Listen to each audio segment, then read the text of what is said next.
And CBS 46 political analyst and university professor Dr. Rashad Ritchie served as a panelist at that debate. He joins us live in studio tonight. And Rashad, thanks so much for being here. It got a little heated, huh? Yeah, it got real. Yeah, it got real. Tell us your takeaway. Let's start with that from the debate. Initially, you had 10 candidates who qualified. 9 candidates remained on the ballot. 1 got kicked off for various reasons. But I will tell you this, everything seemed pretty even keel up until the end. Shalice Steele Young, the surviving spouse of Councilman Ivory Young, got a question and a comment that was very negative and I thought insensitive about her husband. And she stood up and read the riot act to this guy. And people were so impressed by her strength during that moment, and we know she's still a grieving widow, that I think she actually won the debate based on that confrontational exchange from someone in the audience. But it was an even keel debate, and you did not see a lot of back and forth except maybe twice during that forum. And it's such an important debate because there's a lot going on in that district, a lot in play that Ivory Young really had a stronghold on. So it'll be interesting to see what plays out. Yes. Also, a new development tonight in the City Hall bribery scandal. The Attorney General today announcing 2 citations. That's over open record law violations. Tell us what that means for the ongoing investigation into the former mayor, Kasim Reed, his administration.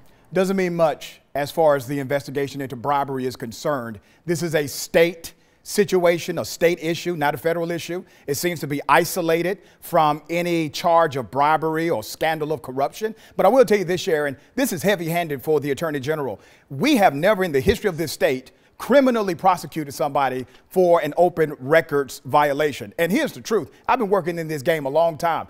There is not a city or county in this state who has not at some time either not responded to a request, open records request, or took longer than they were supposed to, and nobody has been criminally charged. So I do think it's somewhat heavy-handed. Yeah, heavy-handed and perhaps selective prosecution it here.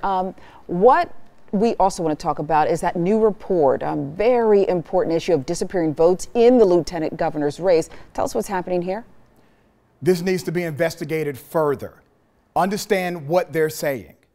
In the state of Georgia, you have never exceeded a 1.2% drop-off from people who voted for governor to people who voted for lieutenant governor. Typically, it's under 1% drop-off. In this race, you saw a 4-point-plus drop-off, almost statistically unheard of. You've had Berkeley professors analyze this. You've had statisticians analyze this. You've had people who specialize in election law analyze this, and they have all come back to one conclusion. They can't make sense of it, Sharon. And the ballots in question are all electronic. They are not based on the paper ballots, and they are primarily in African-American precincts. So this warrants further investigation. Yeah, we're going to hear a lot more about this. Very, very interesting, very important, and even disturbing, Rashad. Much more to come. Thank you. Thank you.